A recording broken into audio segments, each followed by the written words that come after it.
Okay, we're recording. Hi, everyone. This is the 2025 Value Added Producer Grant webinar. I'm really excited to have this hour with you to go over eligibility and my experience writing this grant. I know there's so much going on in a farmer's life, so it really does mean a lot to me that I get to have this hour with you because I am really passionate about this grant and the impacts it's had on the clients I've been lucky enough to work with. So um, I really every year look forward to this chance to tell more folks about it. I am going to mention the fact that I write grants throughout the application. I'll mention the mentorship. I'll mention my one-on-one grant writing. That's because that's my experience. That's what I've, used. That's how I've learned what I have since 2016 writing this application. But my hope is that whether we work with each other past, just having this hour together or not, that the information I'm giving you in this hour will be useful in you deciding whether the grant is a good fit for you and whether you're ready to apply. And if so, how you can make your application stronger. So today I'm going to just give you a short intro on who I am in case you have not met me. And then we'll talk about general eligibility about the grant, an overview of how the grant works, some real world examples of how our clients have used the grant to grow their farm brands. That's really meant for brainstorming. I find that a really great tool to get your ideas forming, is seeing how other people have used the funds. And then I'm going to talk about the way that I approach writing the grant, because I think I've developed it since 2016, writing this grant so that I can write proposals in this 90-day window that they give us. So if you're just starting, it's a good way to get a proposal together in time. And in each phase, I'm going to give you some tips to help strengthen your applications. And then at the end, I'll tell you a little bit about the mentorship in case you want a guided approach to writing the application. And we will have time for a question and answer. So a few little high level intro things. So I might say throughout this presentation, VAPG, that stands for the Value Added Producer Grant. That's the grant that we're going to talk about today. And it is it's funded or managed, I guess, by the USDA RD, which stands for the United States Department of Agriculture Rural Development. So I might use those acronyms, and that's what I mean when I use them. We host this webinar because, as you can see from this graph, each year there's about twice as much requested funding than there is awarded funding for this grant opportunity. In 2024, it was $30 million that was awarded. Well, that was what they had. Usually it's a little bit awarded is usually a little bit under the amount that they announced that they have. And in 2024, they have announced 30 million in funding again. But if this year is anything like the years in the past, there will be more funds that different farmers request than actually get funded. And our hope is to give as many small farms as possible the tools they need to hit that yellow section of awarded funding instead of just requested. A little bit about us. So I've been writing a value-added producer grant application since 2016. Before that, I had a whole, history in agriculture, starting in the rice fields of Thailand is where I actually first fell in love with agriculture. I did a lot of policy work related to trade in agriculture and trying to build protections for small farms in developing countries. And then I got my hands dirty myself in a lot of urban farms in San Francisco, moved out to the country, worked for 6 years for an olive oil ranch. And that's where I really got involved with the value added piece of farming by developing a jam line for them and then growing different olive oil beauty products. And I really fell in love with it as a way to increase on-farm income. When I left that job in 2016, folks just started coming to me with projects. You know, the farm community is small. This was in Northern California, and people knew what I had done and asked me to do stuff for them. And one of the first things that two farms that year asked me for was, would I be interested in figuring out this grant and writing it for them? Those two grants got funded, and I was kind of hooked. When I went through the craziness of trying to figure out the grant by myself the first year, I was like, okay, now that I've figured that out, I definitely want to do it again. I don't want all of that to have been for just two applications. And since then, I've been writing the application every year. And it's really fun to be able to tell you that I've secured over $8 million in grant funding through different government grants, and $2 million of that has been through the VAPG. And that's across 8 states. Farmers we've gotten funding for. This grant really can, the reason that I like the VAPG over some of the other grant opportunities is I have seen farms in different levels of development get funding, especially small farms that feel like we don't usually get these types of grants, you know, these more like business development oriented grants. Some of the other ones really look to, it seems in my estimation, to fund a small amount of projects with really big budgets. And usually that's bigger farms. But with this grant opportunity, I have consistently seen small farms be able to get this money. So I've worked with farms that had less than $10,000 in sales to start with to over $1 million. Year 2 of farming to multi-generational family farms, people selling through farmers markets, farm stands, CSAs, local stores, grocery as an ingredient, processing on farm, working with co-packers, doing all sorts of different types of products, whether that's crushed tomatoes, apple cider caramels, grass-fed hot dogs, just organic grapefruits, because we'll talk about the categories, just selling organic or free range or local, it does, you do qualify for this grant. So it's just there's so many different types of projects that can be funded, and there are so many different types of farms that are consistently getting funded through this program. Who is this grant for? So this grant is for value-added farmers who meet some requirements. What do I mean by value-added? This is what makes me so excited about this grant opportunity, is that they have a definition of value-added that is much broader than what we typically use when we're speaking about value-added farming. So they really mean value-added is that in the marketplace, you are able to get more, your profit on your per pound of your commodity ends up higher because of one of these ways of adding value. One of those is change in physical state.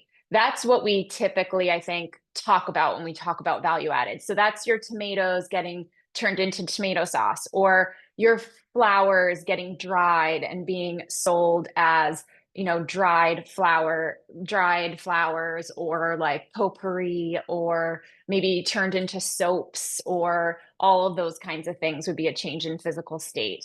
That's your, I'm guessing that's maple. Well, maple syrup is already a syrup.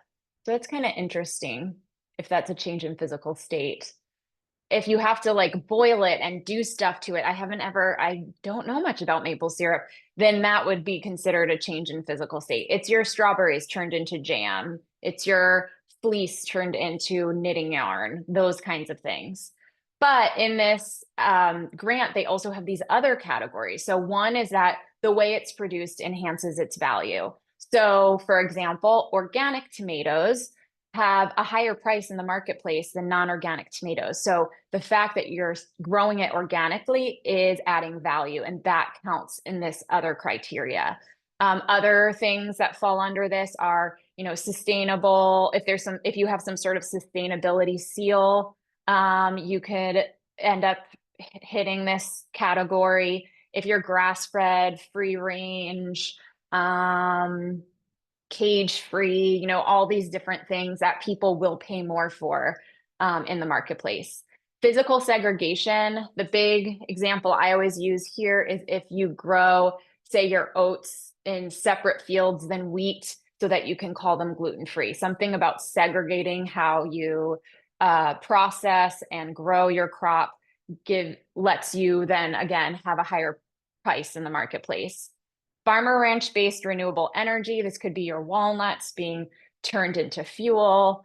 And then locally produced. So this is unfortunately only for edible products.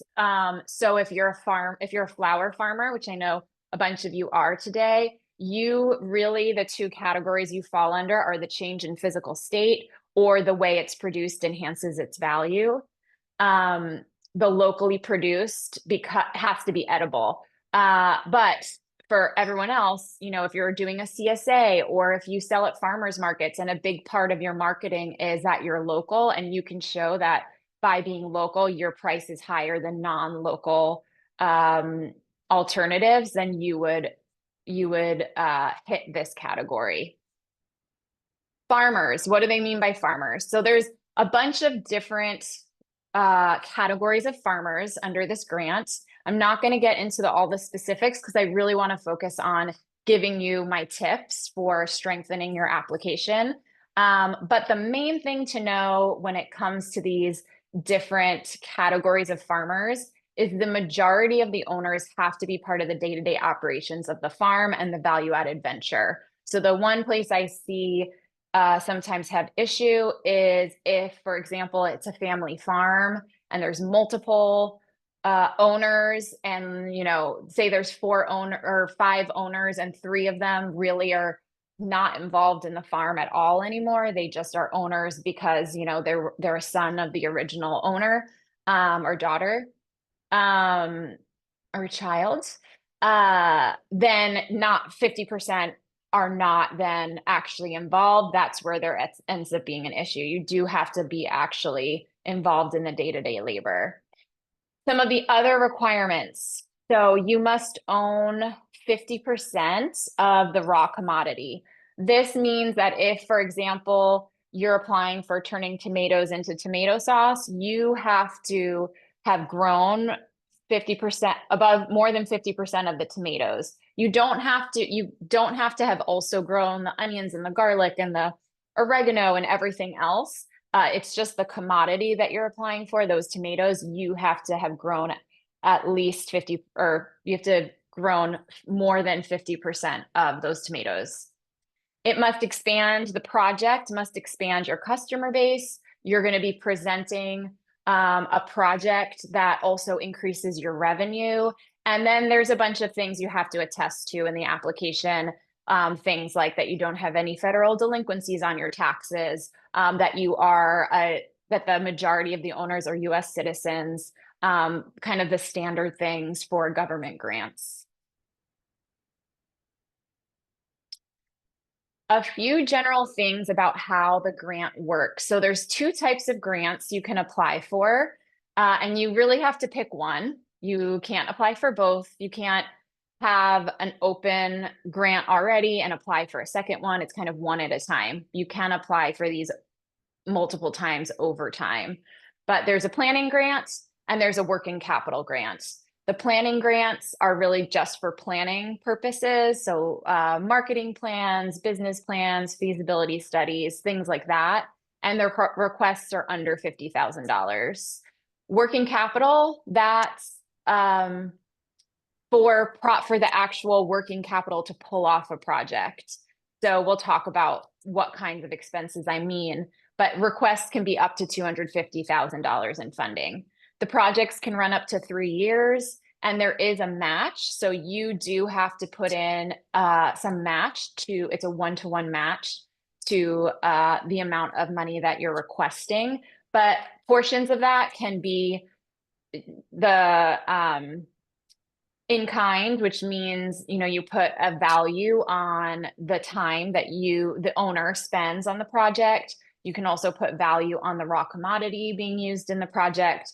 And then you can also have third-party cash or in kind. So usually if folks don't have, the one-to-one match in cash, there are ways to bring that level down.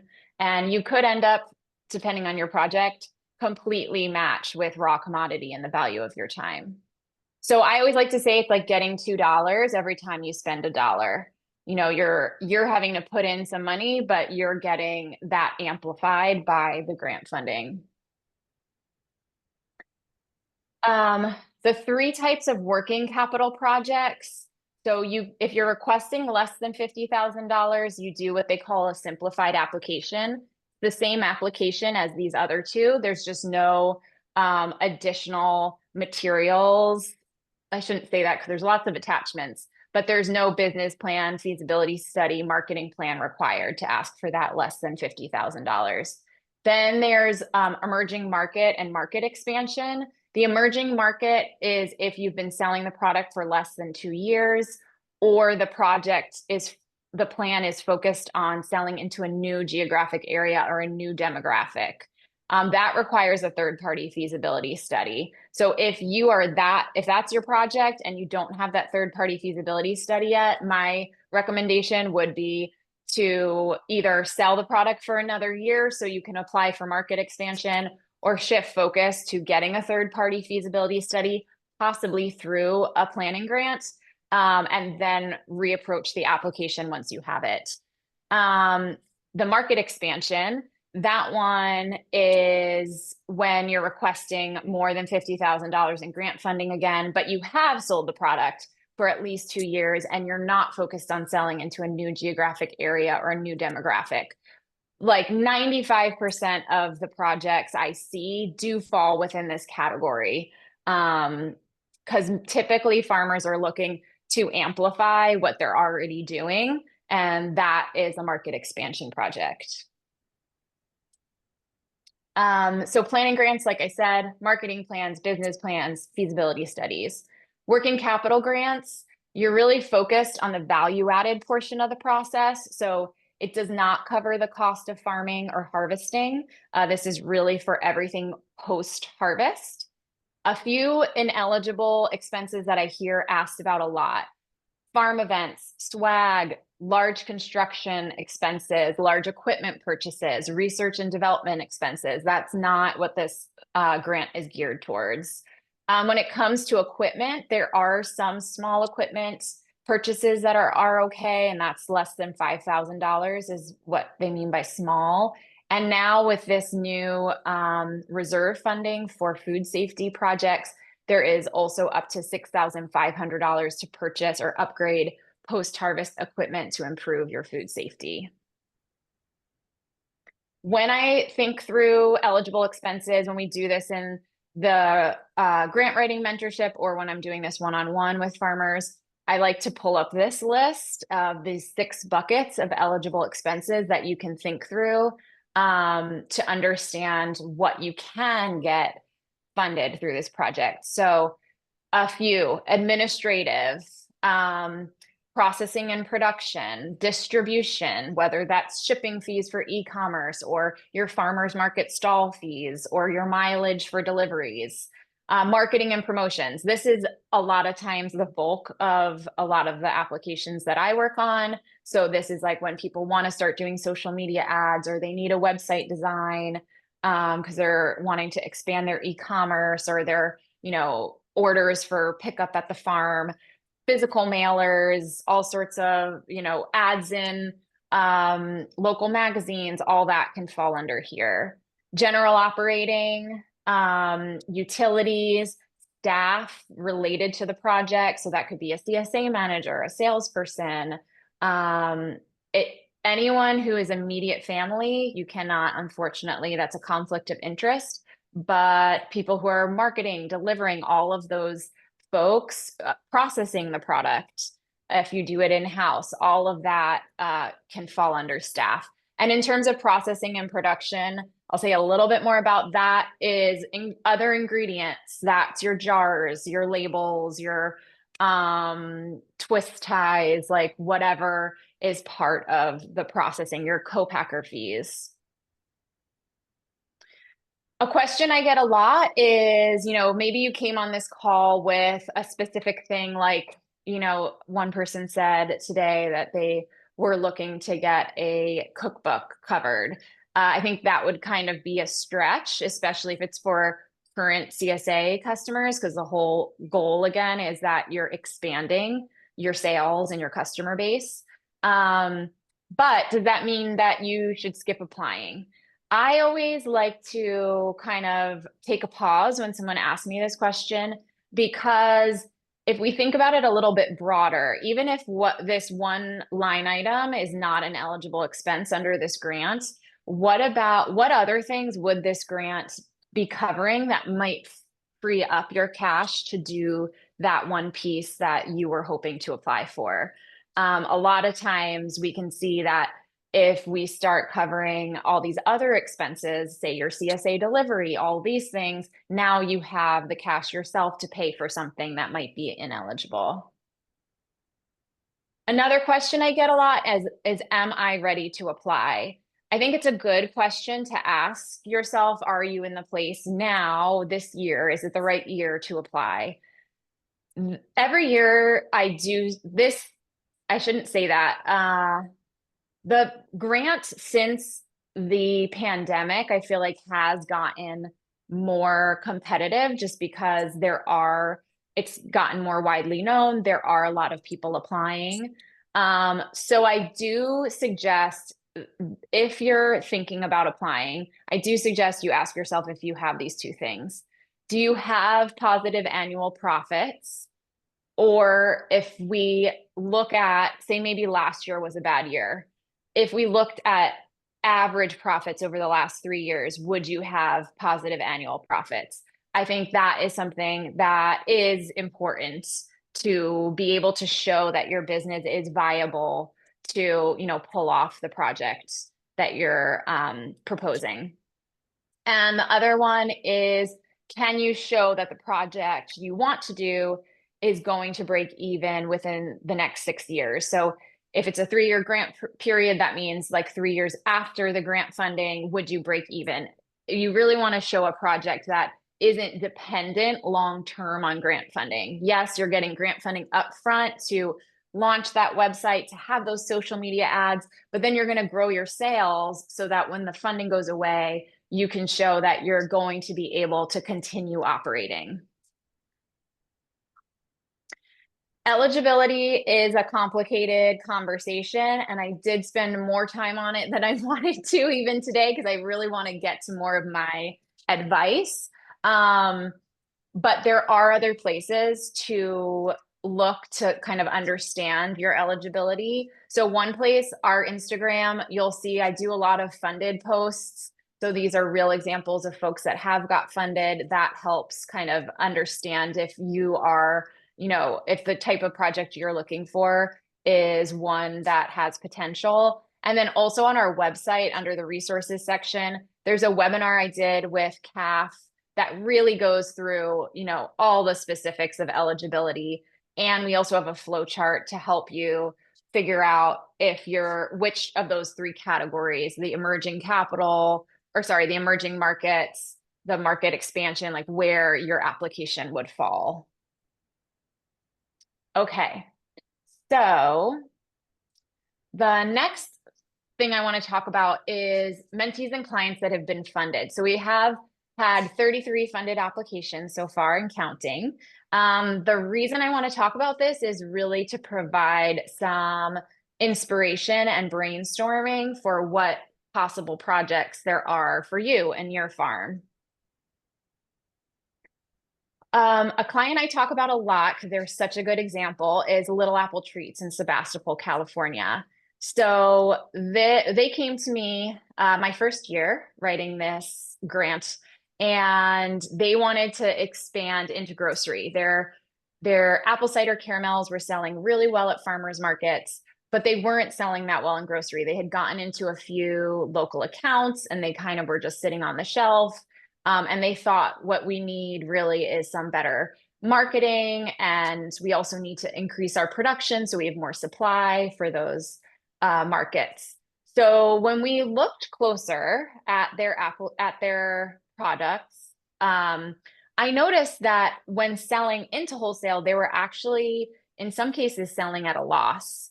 So when I actually like dug into the numbers, I saw, okay, at wholesale on some of these, it's actually lower than your cost of production.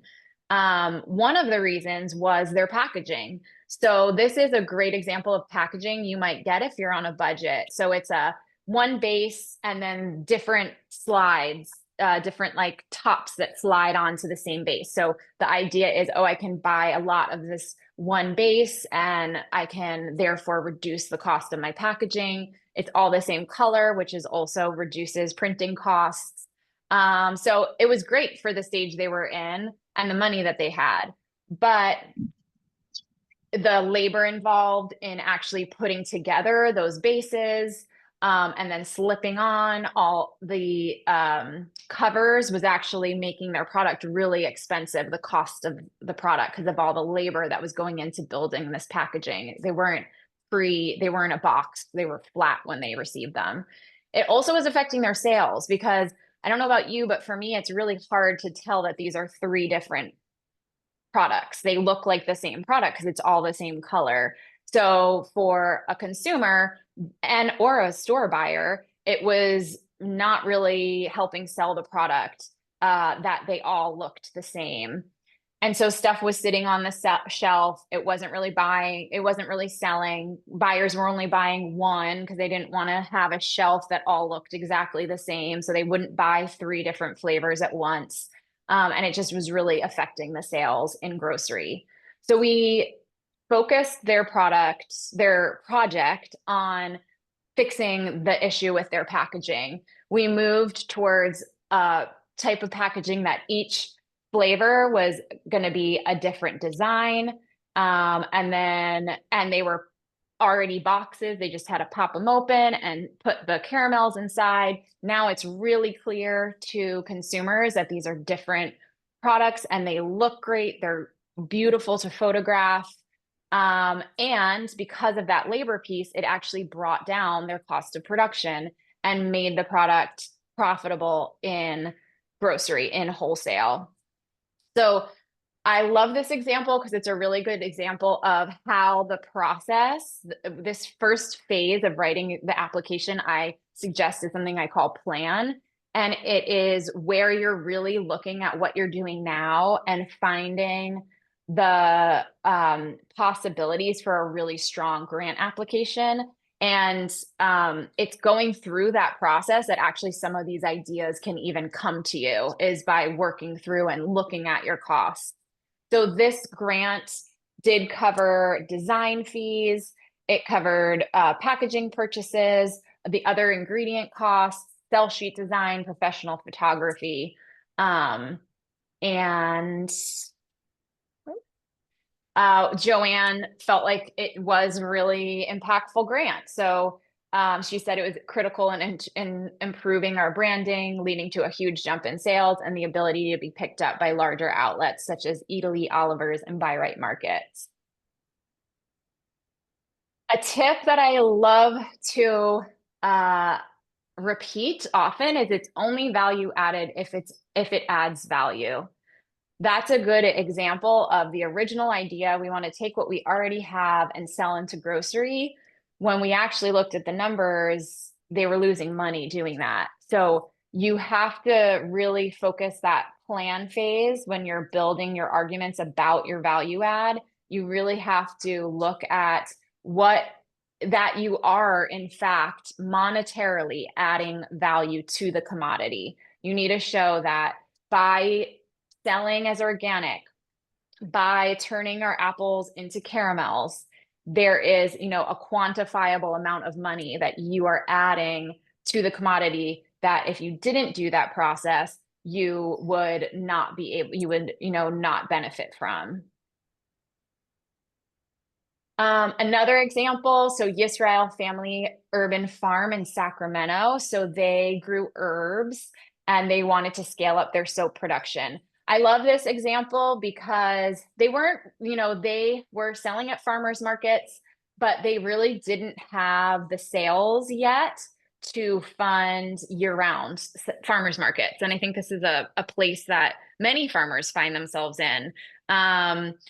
They want to be consistent and be there every week, but starting out, you're, especially sometimes with value added folks who have a lot of costs in just the processing, it's hard to find the budget for after the fee, for whether it's the stall fees or whether it's, I'm the farmer and I'm doing a million things. I can't go to the market every week. I do have to pay someone, but where am I getting the money to pay a person to do the market for me?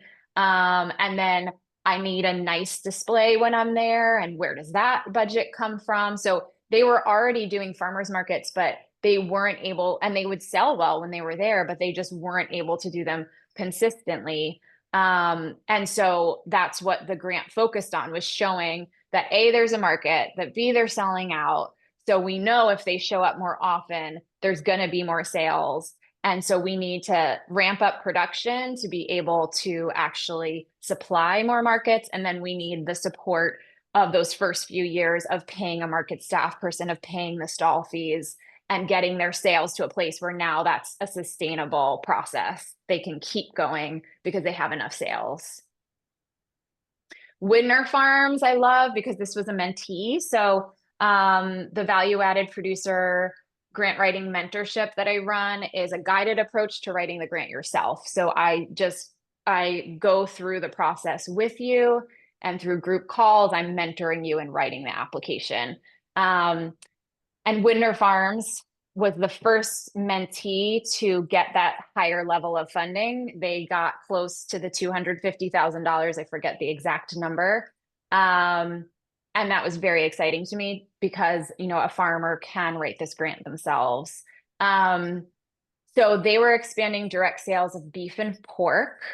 And another kind of example, very different example of something that was working that they wanted to expand. So they were direct selling their beef and pork, but they kind of had hit a limit of what they could do with the system they were working with now. They really felt like they needed a better ordering system so that how the orders were coming in, it was easier for them to fulfill. They also wanted to work with a fulfillment center so that they could hit a larger geographic area than just the folks who could come to the farm. And that's what their grant really focused on. Ramona Ranch Vineyards is another. So they just finished up their grant period. They are a sustainably produced wine in California that has a beautiful tasting room. And they were in a place that they knew there was this great market of, they were near San Diego. And they knew that there's a lot of tourists coming into San Diego. Most of their current folks that they were getting at the winery, because it was outside of San Diego, were locals. They would get some tourists, but they really felt like there was more of an opportunity to outreach in San Diego and get some of those tourists to come to the winery. But one of the ways they wanted to do that was increase their tasting room hours so that there was availability before and after the weekend. So if folks had stuff planned for San Diego on the weekend, if they came in a day early or a day late, there'd be this fun other, day trip that they could do. So, but they were, again, in that place where it's like, how do we pay for that if we don't have those sales yet? How do we expand our hours if we haven't, ramped up the sales that the additional hours are going to create? So there was a production side of what they did. They got funded. There was also advertising in local magazines, different types of advertising within San Diego that targeted tourists, and also those additional labor hours for those additional tasting room days. And at the end of her grant period, Terry told me that she was so grateful for the funds, would have been in any situation, but in this past year, the wine industry experienced a slump, but because they had the grant funds, they were able to hold their sales steady. They were able to still do that marketing that would have been hard to do otherwise.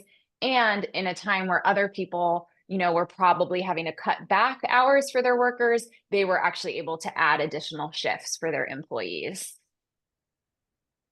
Okay, so I hope those examples gave you some good brainstorming time as to maybe you saw yourself reflected in some of those, how you could craft an application to cover some of what you're hoping to get covered in your farm. So I'm going to shift gears and talk about the 5-phase approach that I use both on my one-on-one grant writing and within the mentorship to get to like consistently create applications that do get funding.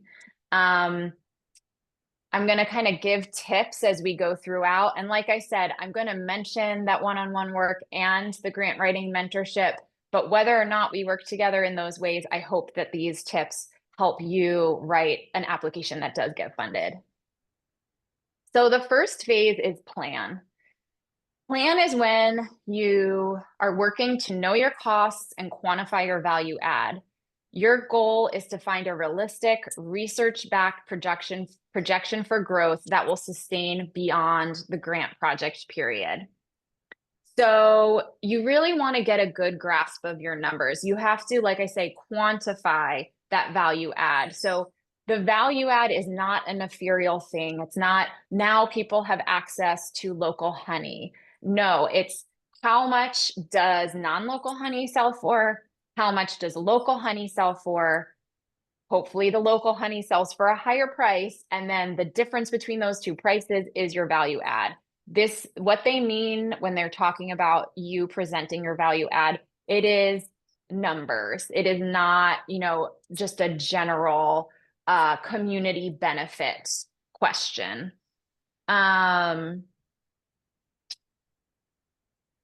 When you're in a similar sense, when you're changing that physical state, what you're looking at now is how is your profit per pound of the commodity higher when you've done the processing versus if you hadn't done the processing. So I could sell a pound of tomatoes for, $3 a pound and it cost me $1.50 to grow them. Or I could make a tomato sauce and sell it for $10 a pound and it cost me for $10. It takes a pound of tomatoes, say, and I sell it for $10 and it costs me like $3 to make the tomato sauce. I'm just kind of making up numbers. So now all of a sudden I'm making $7 a pound off of the tomatoes. You have to present these types of arguments. And then you also need to build those sales projections that show how your revenue and your customer base will grow. My biggest advice here is that you do want to show growth because, they're putting money. It's just like any investor, they're putting money into this. Is there a reason? Is it going to grow to a place that it makes sense that I put in that investment? But you don't want to show outlandish growth. This is not tech. They're not looking for 5 times my, every year I grow my revenue by 5 times. Things like that actually, in my experience, make them question the validity of your arguments more than support them. So realistic and optimistic is the best path when you're planning out how your revenue and your customer base will grow.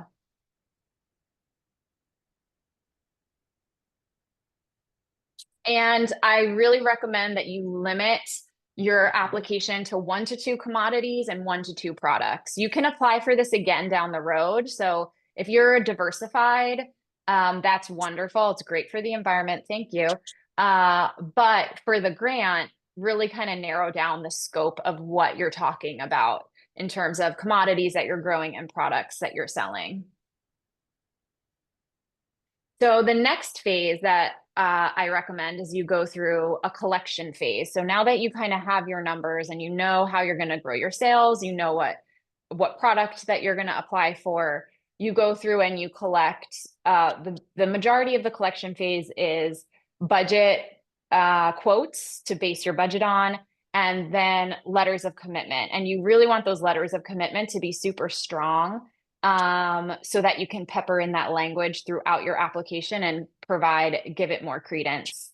I think as the grant gets more competitive, it's these first 2 phases that are going to set an application apart, that there's a really clear, concise plan, and then there's really awesome support for it in the collection phase. So when it comes to the budget quotes, you really want your budget to be realistic. So actually going out there and figuring out based on real numbers, what different things are going to cost you is going to strengthen your application. And then when you get the letters of commitment, you want to make sure they're actual letters of commitment. So they're not just general letters of support. You want letters that lay out really clear commitment as to how someone's going to be involved, whether that's purchasing the product, whether that's supplying some of the raw commodity, whether that's providing services.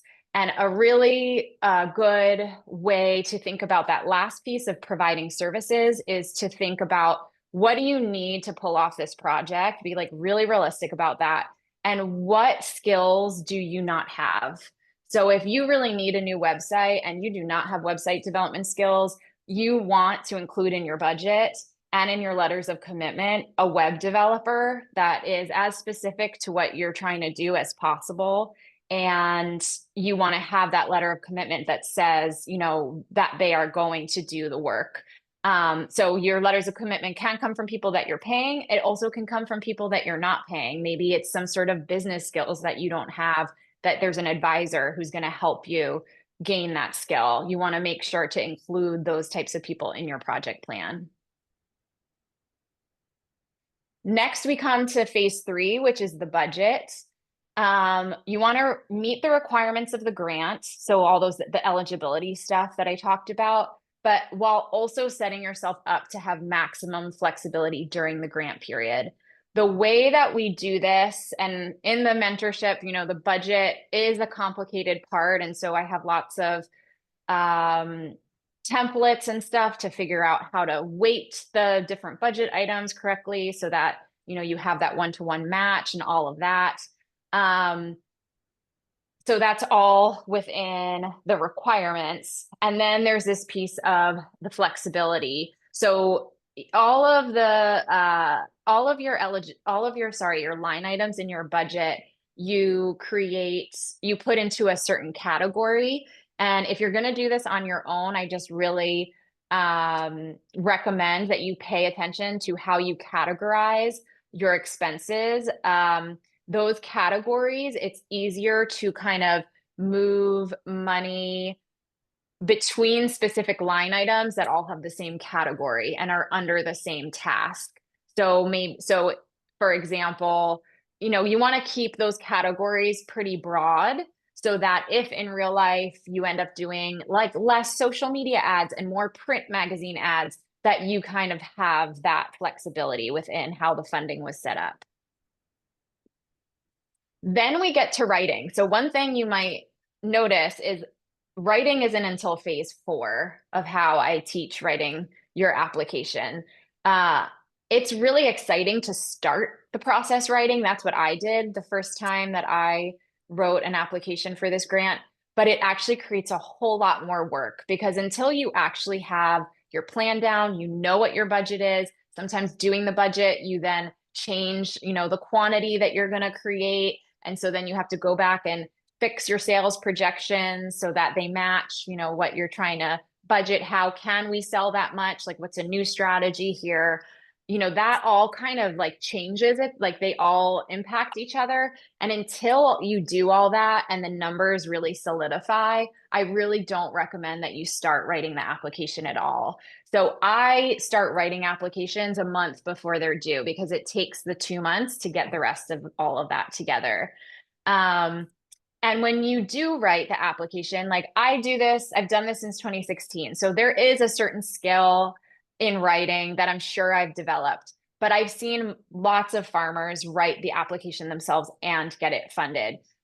So yes, there is some like grant writer magic possibly, but I think that is a small fraction of what gets a grant actually funded. The piece that I think you can really take on yourself and do yourself is make sure that you're right as much as possible. Like, take a step back from being in your organization and look at it from an outsider's perspective and write about it like an outsider's perspective. Make sure that you're completely explaining the process, that you're not supposing people know a few parts of the backstory. Present yourself in a good light. So many mentees, I review the drafts in the mentorship, and the first round will kind of be apologetic, or, we didn't make our sales numbers last year because of this. All of that can go away. Like, you're there to stand up and really present yourself in the best possible light. Talk about the different things that you have accomplished, the local news that coverage that you've gotten. All of that can go in your executive summary, and just like really like feel like you're almost, you're applying for a loan at a bank or something. You're kind of showing them, I can do this, and here's why. I'm a great person to pull this off, and here's why. And make sure too to address all parts of the application. So this year, there's a new portal to be able to that you have to apply through. It's a grant VAPG application portal, I think it's called. What we're going to do is actually copy the questions out of there, prepare the application as a Word document, and then copy paste into that portal at the end. So that we can be really sure that we're answering all parts of every question. And then the last phase, you're going to submit. So this is the first year that they have this portal. I'm a little worried because the government portals are not always, the most seamless. So we are kind of pushing back our dates so that we have a full week to submit once everything is complete. So we have a completed application. We have all our ducks in a row, all our documents, and then we're going to give it a week that we can upload everything and send it in to make sure that whole process happens before the USDA deadline. They have also made a note that you do have to have your SAM code and your UEI, so these government registration numbers, in order to submit. In the past, you could show that it was in process and still submit a paper application. Now they're saying you have to have it to submit in the portal. So that's one thing to know, like make sure that all happens in the plan phase for us, and make sure you register for those things right up front. Like, do it today if you're planning to apply, so that there's time for those codes to process. Start early and set aside the time that's needed. Mentees spend about 80 to 120 hours putting together an application. So there's time, there's 90 days, but you look at your week and actually set that time aside if you're going to do this yourself.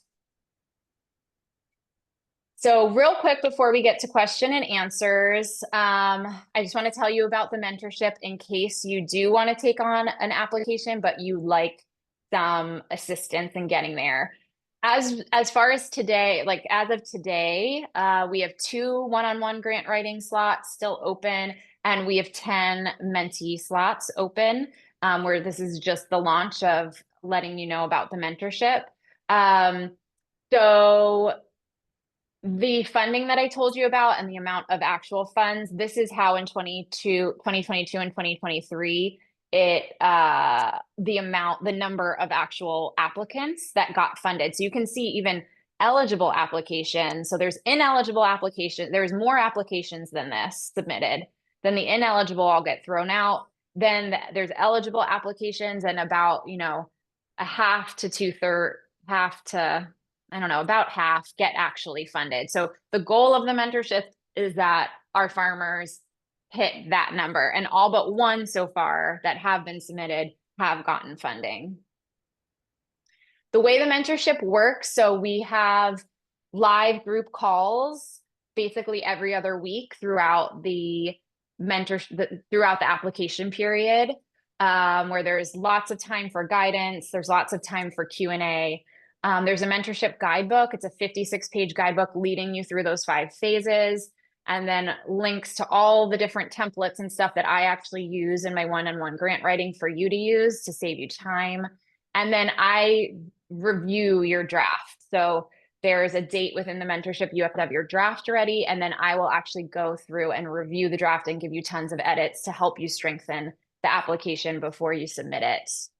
We've also added a 15-minute deep strategy session up front so that we can talk about that plan phase. Like, here's all of our ideas. Here's the one that I think makes the most sense. And like, let's focus on that. We also added P&L projection guidance because, again, as the grant gets more competitive, we want to make sure that the grants from the mentorship stand out. And so I really recommend, like I said, in the plan phase, really have your numbers down really well. And we're going to have a lot of in real life guidance as we figure out this new application portal. So the first call is next Wednesday. If you're interested in that, you can go to our website, and Allison will stick this link in the chat as well. The ellenrawley.com/grant-writing. That's where you can sign up for the mentorship. We'd love to have you. If you have questions, feel free to reach out. Allison can stick her email in the chat too, so you can reach out with more questions. But I do want to leave time for questions today. I always end up talking a little bit longer than I wished, but like I said, there's so much information to pass on. So I'm going to check out the Q&A in the chat. I'm going to look at the very bottom. So Allison, if there were questions peppered throughout, if you could start putting them in the bottom so that I see them, that'd be awesome. So the first one I see is, how about a winery processing building and or tasting room? This is not a big construction grant. There are very few of those, honestly. So no, but things that would get covered under that is like, say, the processing labor, some rental stuff, can, depending on, you know, what, if there's like equipment that you're hoping to get for the processing building, sometimes there's like lease things that are eligible, make certain things eligible. There would be like the bottles and that you put your wine in, the marketing around the tasting room, the labor of the tasting room, but not like actually building out a tasting room. I have, Laura, done planning grants. I've done 2 of them. The thing about planning grants is you have to fill out the same application. So all those phases I talked about, you still have to go through, even though possibly you're applying for a feasibility study to do that in more in depth. You're still kind of going through the process of building like almost like a first tier business plan to kind of pitch them on the idea, and then showing, and then calling, kind of identifying what a third party feasibility study would help you, or marketing plan or business plan, would help you, like what questions it would help you answer, and then identifying somebody to do that work for you.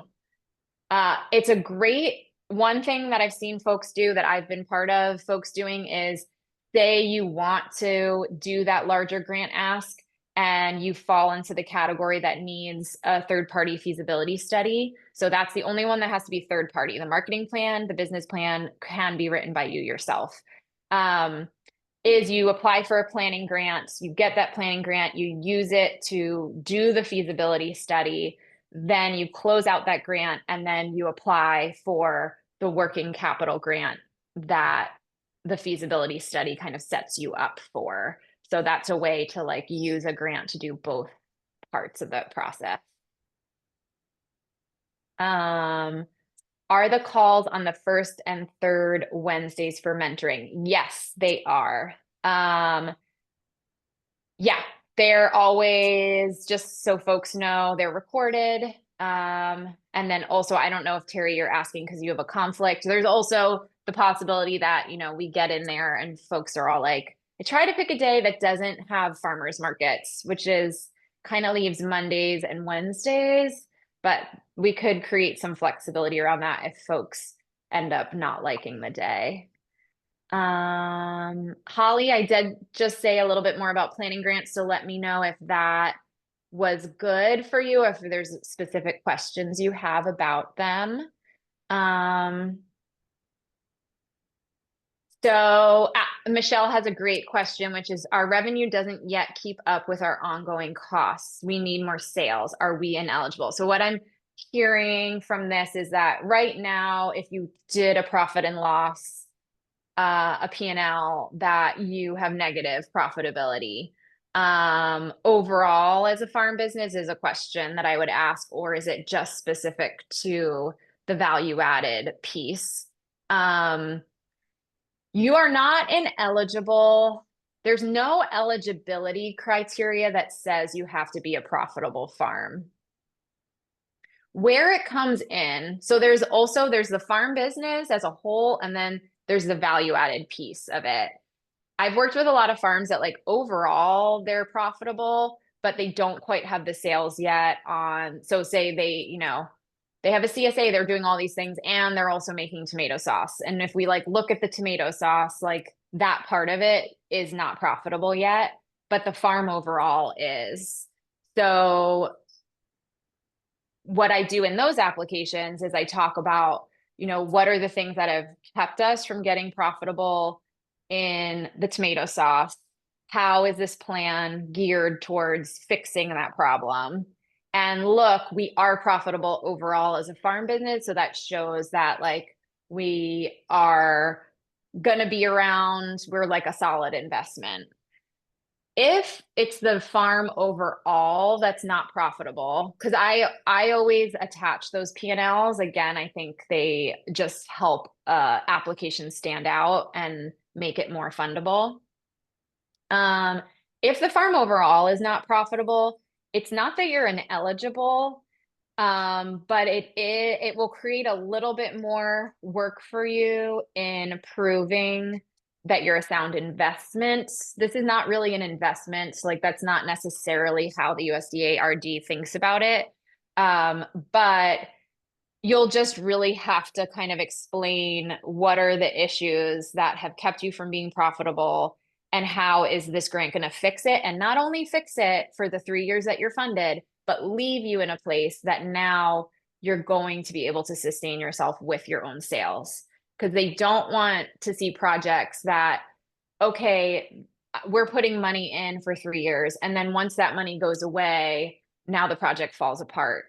So it just means that, if you attach a projected P&L, which is like a thing that I do, and then I teach mentees how to do, it helps kind of ease the questions that might come up if you are not profitable yet. So you just want to take a few extra steps to make sure you're really addressing the concern that could be raised. Okay. Oh, I lost my place. Daniel, shade cloth for dahlia production, soil steamer for health of soil to mitigate disease, retail on farm, refrigerated truck for flower transport, online advertising. So I think these are expenses. You want to see if they're eligible. Nothing related to the actual farming or harvesting is eligible. So shade cloth for the dahlia production, no. Soil steamer, no. Anything, this is all for post-harvest. Retail on the farm possibly depends what the actual items are.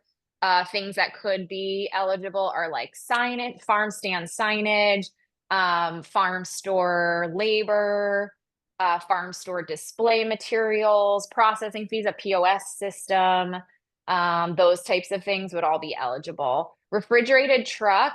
So I've gotten refrigerated storage covered, but it had to be rented and it wasn't a truck. So I would check with the USDA RD rep about that. But one of the ways to get around some of the eligibility stuff is, for example, this was like refrigerated storage in the one that I wrote, and we were able to rent like a container, a refrigerated, just like container that this company came and plopped on the property, but it's just and you pay monthly rent on it.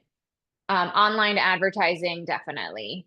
One thing about eligible, this is kind of nitty gritty, but technically all the like advertising that you're doing is for the product that you're applying for, not generally for the farm. So it's not like all advertising of like, come to our farm stand. It would have to be, I'm thinking of one client who they have a farm stand and they had vinegar is what we applied for. It's all the online advertising that's features the vinegar and says, come to the farm stand. So there's little like ways to make sure that those things are eligible. A winery oh, we talked about that one. Oh, I went backwards and now I'm going forwards. Okay. We talked revenue. Okay, we talked about that, Michelle. So if you had more questions, let me know. The cookbook idea.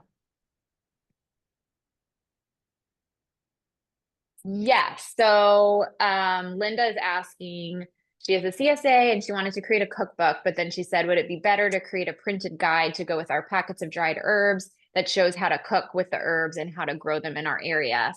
I think definitely the first part. So marketing material, you'd basically want to present a plan of how you're looking to grow the sales of your dried herbs over the next 3 years and reach more customers, expand your customer base, the customers purchasing your dried herbs.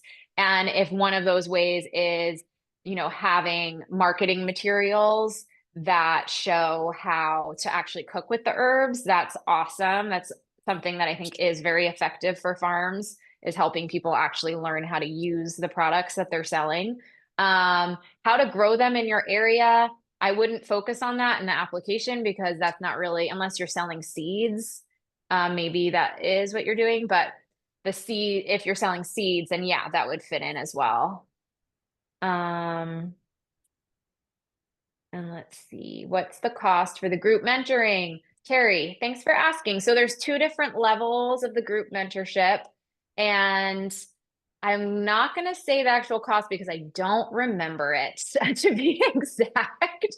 That's how much I do this for the money. I can never remember how much I charge for things. But there are 2 levels. So the first level is all the group stuff. It's like all the same dashboard, all the materials are the same. There's just a second tier that also includes 3 one-on-one calls with me. You can always book one-on-one calls and pay for them if you're in the mentorship at the lower level, but doing the 3 ahead, basically you can then, it like prioritizes that you get calls with me because I obviously get really busy during these 90 days. And I think the first level is about $1,000, and then the next tier is slightly more than that. Amy Beth from Rainy Day Bees was interested in applying for marketing expenses and growth. Was there a question I think Allison related to that one? was just copying the comments from that we had written. Oh, okay. Okay. Yeah, Allison, if there's questions, you can stick them in here, but does the state office of RD still approve with the new website format? Laura, that's a great question. From the RFP, it sounds like yes, that it's still all the same process. So basically how the process works, there's a lot of, I don't know, depending on your state, there's also outside reviewers now. California especially gets a lot of these applications. So it's not always the people in the state office who's doing the review. There might be outside reviewers, but basically your application gets reviewed, it gets scored. We didn't talk about all the points things, just because I feel like that's not my biggest value add, is to tell you how the applications get scored. I want to tell you kind of my advice at how to write the application, but there is a point system. The application comes in, it gets a reviewer, the reviewers give it points. That then goes to the federal office for like verification. And then depending on how many points the application gets is whether or not it gets funded, because they kind of go down. You have to meet a threshold, and then beyond that, they kind of go from most highest scoring to lowest scoring, and hand out first money if you're in these reserved fund categories, and then second, everybody else. Okay.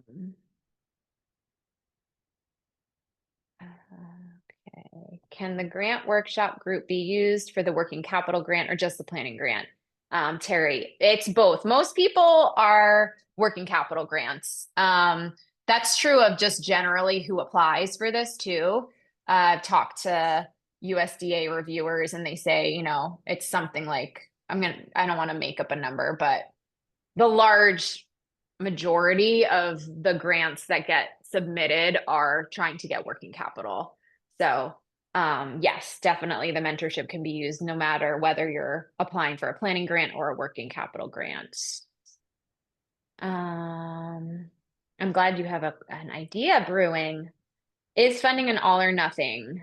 That is, can you be partially funded, or if you ask for more money and some things are ineligible, then the whole thing does not get funded? So there is, within the regulation, there is a leeway for 10%. If you submit an application and your budget has 10%, no more than 10%, but say you had 10% of the things that you put in there were actually ineligible, they can still fund you. And then when you get funded and you get the letter that you're funded, they'd say, you're funded, but we had issue with these items. Please revise the budget and send it in to us. If you hit above that, your application is just considered ineligible and you don't get scored and you don't get funding. So it's important to be pretty aware of those eligibility criteria. If you don't work with me, definitely use your USDARD state office to, sometimes they'll even review your budget for you. In the mentorship, all the applications that I write, I actually submit, if that state is willing to do a pre-review, I submit it and have them look at it to flag anything that could be ineligible. They're really the end authority on what is eligible and ineligible. And then there is information within, the funding language that helps you determine those things. And then of course, over time and experience, you kind of understand what will be eligible and ineligible. I talked about the costs for mentees, so I'll skip that question. Able to talk a little bit more about the food safety equipment. Does it need to be for one specific farm product? So the way that the grant works is it asks you for the commodity and the products. And I do recommend that you focus those things, that you don't apply for like 20 commodities and 40 products. If a lot of the farms I work with are diversified, but what we do is we focus on, in that plan phase, I would really think about like, what are the commodities and products that I can use as like the focus for the application. But it doesn't mean that when you get that equipment, you can't use it for everything else, but the reasoning that you're going to present in the application is for a more streamlined number of commodities and products. And then the argument will just focus on those and what that equipment is going to help you do food safety wise for those. Yay, Tom. I think you probably left, but you're welcome. Is there a worry that these funds will be pulled back with the new administration in office? Michelle, that's a great question. I've heard a lot of folks worrying about this. There's two things that give me hope. Three things. One, the value-added producer grant, it's a program that the funding gets re-upped, but the program is, I don't even know how to explain this exactly, so I feel like I'm going to say the wrong thing, but it's like a static program that just re-ups its funding. So there is that part of like the funding needs to get approved. I believe it gets approved through the Farm Bill. So there is, there's some possibility at some point it'll go away, but it has been a consistent yearly program for a long time. And they've already announced that that there is going to be this steady application window. That's something they announced with the announcement of the portal. So it's now in the language of the RFP or RFA that the application window will be November to February. So that gives me hope too, that they already like pre-advance said this is what the application window is going to be. So theoretically, I think this coming November, a new application window will be opened. So both of those things give me hope. And it gives me hope in some, I mean, this is hope for VAPG, not necessarily hope overall for the world, but VAPG is not really connected to climate change. There are ways to get more points for your application if you can make a case that what you do is good for climate change. But it's not specifically tied to climate change. And I feel like within the USDA, just what the new administration has been saying publicly, it's like those are more of the things they're not that interested in continuing to support. So VAPG, which is really about business development for farms, I feel like that constituency is pretty broad and hits Republicans and Democrats. And so I do think VAPG has a good chance to continue being a supported program. How you mentioned to show that you're not dependent on VAPG grant funds. So any advice for folks submitting back-to-back VAPG applications? What types of things do farms do to move their businesses forward continually with grant funds? So Hallie is getting to how I said that you can apply for this grant.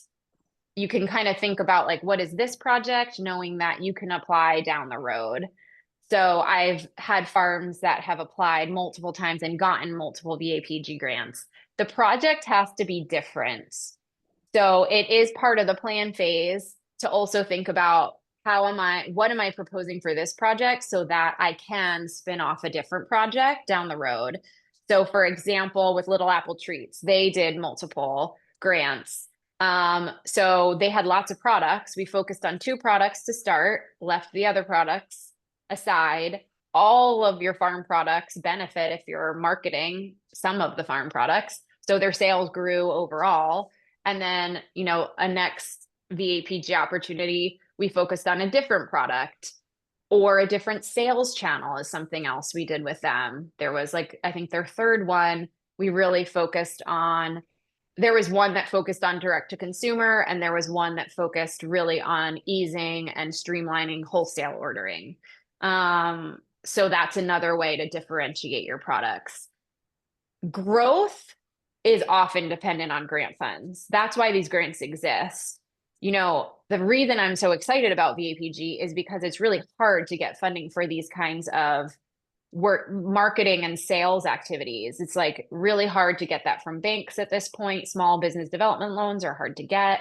And that's like the gap that these grants are fitting. So the growth, it makes sense that for you to want to take another big step in your business, that you're asking for more grant funds. What you don't want is that maintaining your sales when you get there is now dependent on more grant funds. So if you show a projection, which I recommend now for everybody, and it's like year 4, so the year after the grant funds go away, without that grant funding, now your sales, your costs are so much higher than your sales. That's what you don't want. You want that to go away within 3 years after the grant funding, because you want to show that we need help getting here, but once we're here, we could sustain that. When we're there, now to get here, now we're going to need more help. But that's not just to sustain what you helped us do in the past. Michelle, how long until you hear back after submitting the application? Typically, you hear back in September, October. Grant funds typically start within October. So they start telling people sometime in September, October. Awesome. We went a little bit over. There's always so many great questions, and I have so much I always want to tell you. So I really, again, appreciate having the opportunity to do this with you all. And I'm really interested to hear if it brought up other questions for you. Feel free, please, to reach out. Allison's email is projects@ellenrawley.com. If you have questions about the mentorship, or if you just have questions overall about the grant and if it's right for you, we're happy to give you whatever advice we can. And yeah, we will be sending out the recording by tomorrow. So look out for that too. And I really hope this helped clarify some stuff for you. And I hope if you do apply that you have a few more tools in your toolkit. Okay. Bye, all.